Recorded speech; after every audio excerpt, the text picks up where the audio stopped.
You ask Tiger to solve. This deals with linear equations with one unknown. The final result is a equals 3. Let's solve it step by step. Group all a terms on the left side of the equation. Subtract 3a from both sides. Group like terms. Simplify the arithmetic.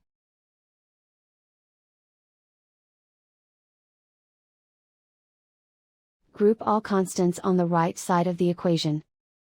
Add 6 to both sides. Simplify the arithmetic.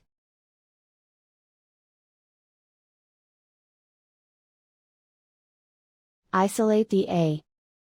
Divide both sides by 2. Simplify the fraction. Find the greatest common factor of the numerator and denominator.